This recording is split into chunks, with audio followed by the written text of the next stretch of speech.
जय हिंद साथियों, आपके परिवार जी के अनिल पॉइंट में आपका स्वागत है। स्वागत करने के लिए आपका दोस्त हमेशा के लिए तत्पर अनिल। दोस्तों, आज अपन लेके आए हैं क्या, राजस्थान के जितने भी अनुच्छेद थे, भारत जितने भी अपन ने कल पढ़ा था राजस्थान पर मौलिक अधिकार। अब मौलिक अधिकार अपन ने पढ़ा तो उस मौलिक अधिकार को अपन क्या करेंगे, सारे मौलिक अधिकार 6 मौलिक अधिकार पढ़ लिए। उन्हें 6 मौलिक अधिकार का वर्णन अनुच्छेद 12 से 35 तक था, तो उन सारा अनुच्छेदों का वर्णन आज इस क्लास के माध्यम से करेंगे। कैसे करेंगे, अनुच्छेद 14 में क्या है, 15 में क्या है, 16 में क्या है, 17 में क्या, सारा A to Z 32 तक सारे मौलिक अधिकारों के बारे में मैं आपको बताऊंगा। तो ध्यान रखना, क्लास को क्या कर देना, लाइक कर देना, शेयर कर देना, अपने दोस्तों तक पहुंचा देना, क्योंकि इंपॉर्टेंट क्लास है। 1 नंबर 2 नंबर की क्लास से दोस्तों नंबर प्रश्न आ सकता है। तो स्टार्ट करते हैं उससे, सबसे पहले स्टार्ट करते हैं अपनी क्लास को। देखो दोस्तों, आपने देख ही लिया होगा हेडिंग, प्रमुख अनुच्छेद मौलिक अधिकार, फंडामेंटल राइट्स के प्रमुख आर्टिकल। अब आर्टिकल 14 क्या कहता है, 14 कहता है कि क्या कहता है दोस्तों, कि आप विधि के समक्ष समानता रखो। अनुच्छेद 14 कहता है विधि के समक्ष समानता। तो इसमें ध्यान रखना, विधि के समक्ष समानता क्या याद रखो दोस्तों, विधि के समक्ष समानता। ध्यान रखो दोस्तों, मैं शॉर्ट लिखाऊंगा थोड़ा सा, पर आप बातों पे भी गौर करना हो, थोड़ा शॉर्ट लिखाएं। शॉर्ट लिखाने से ज्यादा याद होता है। मैं शॉर्ट बताऊंगा, आप भी शॉर्ट लिखोगे, इसलिए शॉर्ट में क्या थोड़ा याद रखोगे। अब समानता रहेगी तो आप क्या नहीं करोगे, भेदभाव नहीं करोगे। अच्छा, भेदभाव किस में नहीं करोगे, जाति, लिंग, नस्ल, धर्म में आप भेदभाव नहीं करोगे। तो मैं यहाँ लिख देता हूँ भेदभाव पर रोक, यानी भेदभाव पर रोक। तो यहाँ लिख देता हूँ राइट, भेदभाव पर रोक, भेदभाव निषेध। अब ध्यान रखना, निषेध में आप बहुत सारे भेदभाव में धर्म में आ सकता है, धर्म के बाद जाति आ सकती है, जाति के बाद लिंग आ सकता है। मतलब आप किसी भी क्षेत्र में आप किसी के साथ क्या नहीं कर सकते, भेदभाव नहीं कर सकते। कौन कह रहा है, मैं नहीं कह रहा हूं, ये आपके फंडामेंटल राइट्स का अनुच्छेद 15 बोलता है। तो अनुच्छेद 16 क्या कहता है, अनुच्छेद 16 कहता है आप लिंग भेदभाव नहीं करोगे। तो आप क्या करोगे, आप जो है वो क्या करोगे दोस्तों, आपके पास क्या आएगा, लोक नियोजन आएगा। क्यों आएगा, देखा, समानता आ गई, समानता के बाद आप भेदभाव नहीं करोगे। भेदभाव नहीं करोगे तो आपके मन में क्या आएगी, लोक नियोजन बढ़ेगा, लोगों के प्रति भलाई बढ़ेगा। तो अनुच्छेद 16 क्या कहता है कि लोक नियोजन करो, आप क्या करो, लोक नियोजन की समानता, लोक नियोजन के समक्ष समानता, नियोजन, लोक नियोजन, आप क्या करो, लोक नियोजन, लोगों की भलाई करो। अब आप भलाई करोगे तो क्या करोगे, छुआछूत का अंत करोगे, बिल्कुल करोगे। तो अनुच्छेद 17 कहता है, क्या कहता है कि आप छुआछूत का अंत करो या अस्पृश्यता का अंत। तो अनुच्छेद 17 कहता है अस्पृश्यता, अस्पृश्यता का अंत। अब आपने अस्पृश्यता का अंत भी कर दिया तो क्या करोगे, आप अस्पृश्यता अंत कर दिया तो आप उपाधियों का अंत कर दोगे, बिल्कुल करोगे। किसने आपको उपाधि दे रखी तो आप हटा दोगे। तो आप अनुच्छेद 19 आपका अनुच्छेद 18 बोलता है कि उपाधियों का अंत, उपाधियों का अंत, आप क्या करोगे, उपाधियों का अंत कर दोगे आप। अब आपने उपाधियां भी हटा दी, अब उपाधियां हटा दी तो क्या होगा, अब आपको बोलने की स्वतंत्रता आ जाएगी। तो अनुच्छेद 19A बोलने की स्वतंत्रता। 19B क्या कहता है, देखो पहले एक लिख लेते हैं। अनुच्छेद 19A क्या कहता है, बोलने की स्वतंत्रता, बोलने की स्वतंत्रता। अब आपके पास बोलने की स्वतंत्रता आ गई दोस्तों, तो क्या करोगे आप, अनुच्छेद 19A बोलने की, तो क्या करोगे आप, शांतिपूर्वक इकट्ठा होगे। आपके पास बोलने की आ गई तो आप क्या करोगे, इकट्ठा होगे। तो शांतिपूर्वक एकत्रित होना। तो अनुच्छेद 19B कहता है कि शांतिपूर्वक इकट्ठी होना। तो शांतिपूर्वक एकत्रित, शांतिपूर्वक एकत्रित। अब आपके पास एकत्रित हो गए तो उनसे सी क्या कह रहा है, एकत्रित हो गए तो इकट्ठा होकर क्या करोगे, आप संगठन बनाओगे, यूनियन बनाओगे, संघ बनाओगे। तो आप शांतिपूर्वक क्या बनाओ, संघ बनाने। तो 19C कहता है संघ बनाओ, 19C क्या आता है, संघ बनाओ। तो आप 19C में क्या बनाओगे, संघ बना लिया आप, संघ बनाने की स्वतंत्रता। अब आपने संघ बना लिया तो आप क्या करोगे, तो आप संघ का प्रचार प्रसार करोगे, बिल्कुल प्रचार प्रसार करेंगे। तो आप क्या करोगे, इस संघ को क्या करोगे, प्रचार प्रसार के लिए घूमोगे। तो अनुच्छेद D कह रहा है घूमने फिरने की स्वतंत्रता। अब अनुच्छेद D क्या कह रहा है, घूमने फिरने की स्वतंत्रता, घूमने फिरने की स्वतंत्रता, घूमने फिरने की स्वतंत्रता। अब आपके पास घूम भी लिया तो क्या करेगा, आपके पास थकेल आ गया, विश्राम करने का मन कर रहा है, तो आपके पास क्या होना चाहिए, घर होना चाहिए, तो आप कहाँ भी निवास कर सकते हो। तो 19C कह रहा है कि निवास करने की स्वतंत्रता, आप कहाँ भी निवास कर सकते हो। तो अनुच्छेद 19 क्या कह रहा है, निवास करने की स्वतंत्रता। क्या कह रहा है, निवास करने की स्वतंत्रता। अब आपने निवास कर लिया तो आपको भूख लगी, आपका व्यापार, आप क्या करोगे, आपकी आजीविका बढ़ाने क्या करोगे, तो व्यापार करने की स्वतंत्रता, व्यापार व आजीविका चलाने की स्वतंत्रता, आजीविका चलाने की स्वतंत्रता। तो लिख सकते हैं यहाँ। और 19B क्या कह रहा है, व्यापार व आजीविका चलाने की स्वतंत्रता। अब आजीविका चला रहे तो आप 19C, अब अनुच्छेद C, अनुच्छेद 20 क्या कहता है, अनुच्छेद 20 यहाँ लिख देता हूं मैं, आर्टिकल 20, आर्टिकल 20 कहता है दोस्तों, क्या कहता है आर्टिकल 20 कि दोष सिद्धि का निवारण। आप क्या करोगे, दोष सिद्धि का निवारण। तो ध्यान रखना अनुच्छेद 20 क्या कहता है, दोष सिद्धि का निवारण। अब आपको ऐसे याद करना है, आपको पहले 14 से 20 तक याद कर लिया, अब 20 तक याद करिए, इसके बाद यहाँ चलेंगे, कहाँ चलेंगे, यहाँ चलेंगे।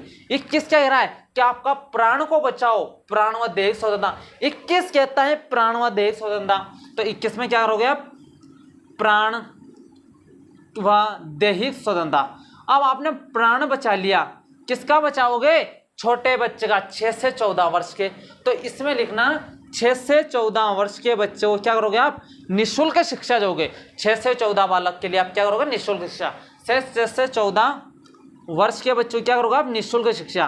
तो यहाँ लिख सकते हैं निःशुल्क, निःशुल्क शिक्षा। अब आपने निःशुल्क शिक्षा दे दी, क्या कर दी दोस्तों, आपने निःशुल्क शिक्षा दे दी, तो आप क्या करोगे, आपने निःशुल्क शिक्षा दी तो आप लोगों को गिरफ्तार करो, जो व्यक्ति दंगा कर रहा है। तो ध्यान रखना, अब इसको छोड़ दो। 23 क्या कह रहा है कि जो व्यक्ति दुर्व्यवहार करता है उसको क्या करो, दुर्व्यवहार बलात्कार करता है, ध्यान रखना, दुर्व्यापार करता है। अनुच्छेद 23 कहता है दुर्व्यापार व बलात्कारी करता है, बालात श्रम करता है, उसको आप क्या करोगे, गिरफ्तार करो, क्या करो, गिरफ्तार। तो अनुच्छेद 22 कहता है आप गिरफ्तार करो, गिरफ्तार करने के अधिकार, गिरफ्तार व निरोध से संबंधित अनुच्छेद कौन सा है, अनुच्छेद 23 है। अब आपने गिरफ्तार कर लिया, अनुच्छेद गिरफ्तार कर लिया तो आप क्या करोगे, आप गिरफ्तार कर लिया तो आप लोगों, बालकों का नियोजन करोगे, बालकों के नियोजन पर रोक। तो अनुच्छेद 24 क्या कह रहा है, बालक के नियोजन पर रोक, बालकों, आप भेदभाव नहीं होने दोगे, तो बालकों के नियोजन पर रोक। अब आपने बालकों के नियोजन पर क्या कर दी, रोक लगा दी, तो 25 दूना 50, क्या करोगे आप, सभी को स्वतंत्रता रखोगे, आप सभी को क्या करोगे, आप सभी को क्या करोगे, आप अपने धर्म को अपना सकते हो। तो अनुच्छेद 25 कह रहा है, क्या कह रहा है, 25 दूना 50 क्या कह रहा है कि आप किसी भी धर्म को अपना सकते हो, क्या कर सकते हो, किसी भी धर्म को अपना सकते हो, यानी किसी भी धर्म को अपना सकते हो। अनुच्छेद 25 क्या कह रहा है, किसी भी धर्म को अपना सकते हो। अब आपने क्या किया, आपने धर्म अपना लिया, अब अनुच्छेद 25 में धर्म अपना लिया, तो 26 कह रहा है आपके मन में क्या आएगी, धार्मिक शिक्षा बढ़ेगी।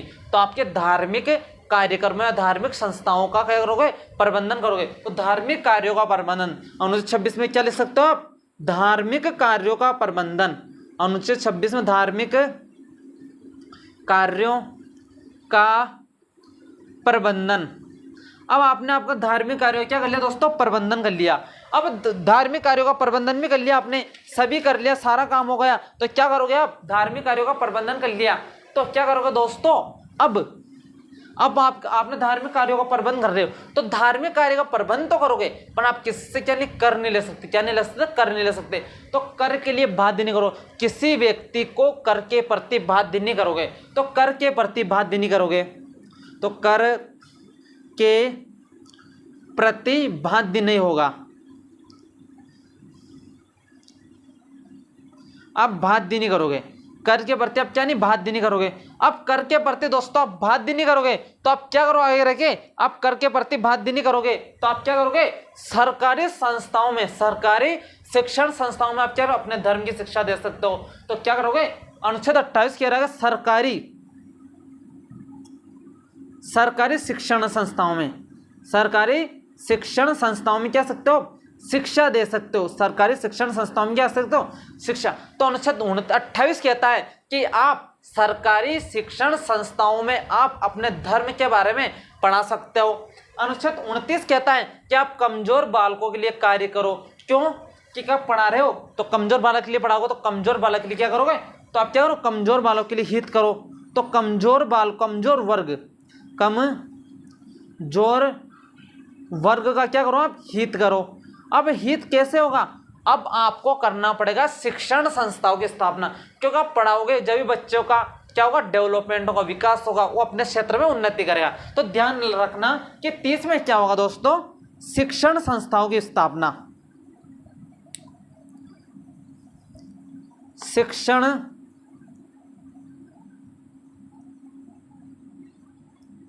संस्थाओं की क्या करोगे आप, स्थापना करना।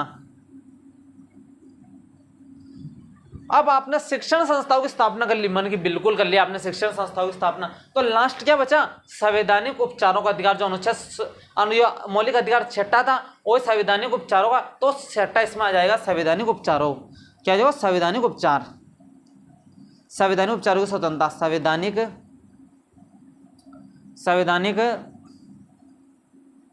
उपचारों की स्वतंत्रता। ये आपके सामने मैंने कुछ 10 से 12 मिनट में पूरे कवर करवा दिए, एक बार रिवीजन कर लो। 14 कह रहा कि विधि के समक्ष समानता, 15 कह रहा कि भेदभाव निषेध, भेदभाव यानी धर्म जाति लिंग नहीं करोगे। 26 में कह रहा कि लोक नियोजन की स्वतंत्रता। अनुच्छेद 17 कह रहा है कि आप अस्पृश्यता का अंत करो। तो अनुच्छेद 18 कह रहा है कि आप उपाधियां मत लो, तो उपाधियां मत लो। तो 19A कहती है कि बोलने की स्वतंत्रता। अनुच्छेद 20 कहता है, अनुच्छेद 19 भी कहता है कि शांतिपूर्वक रहो, शांतिपूर्वक रहने की स्वतंत्रता। तो अनुच्छेद 19C क्या कह रहा है, संघ बनाने की स्वतंत्रता। 19D कह रहा है घूमने फिरने की स्वतंत्रता। 19E कह रहा है निवास करने की स्वतंत्रता, आप कौन से भी राज्य में रह सकते हो, कौन से भी देश में रह सकते हो। अनुच्छेद E कह रहा है कि व्यापार व आजीविका चलाने की स्वतंत्रता। 20 कह रहा है दोष सिद्धि से संबंधित, अनुच्छेद 20 से। अनुच्छेद 21 कह रहा है आपका प्राण व दैहिक स्वतंत्रता। 21 क्या कह रहा है, 6 से 14 वर्ष के बालकों के लिए शिक्षा का निःशुल्क प्रावधान करोगे। अनुच्छेद 22 आपका यूं कहता है कि जो व्यक्ति दुष्व्यवहार करता है, अनुच्छेद 22 क्या कह रहा है, दुर्व्यवहार और बलात्संग पर क्या करना है, आपको रोक लगाना है। क्या करना है, रोक लगाना है। तो उनको जो दुर्व्यापार या बलात्संग करता है उनको क्या करोगे, अनुच्छेद 22 में गिरफ्तार कर लोगे। तो अनुच्छेद 14 में क्या हो जाएगा, बालकों के नियोजन पर रोक, जो बालक के साथ अत्याचार हो रहे उस पर क्या कर रोक। तो किस पे करोगे रोक, अनुच्छेद 24 पे।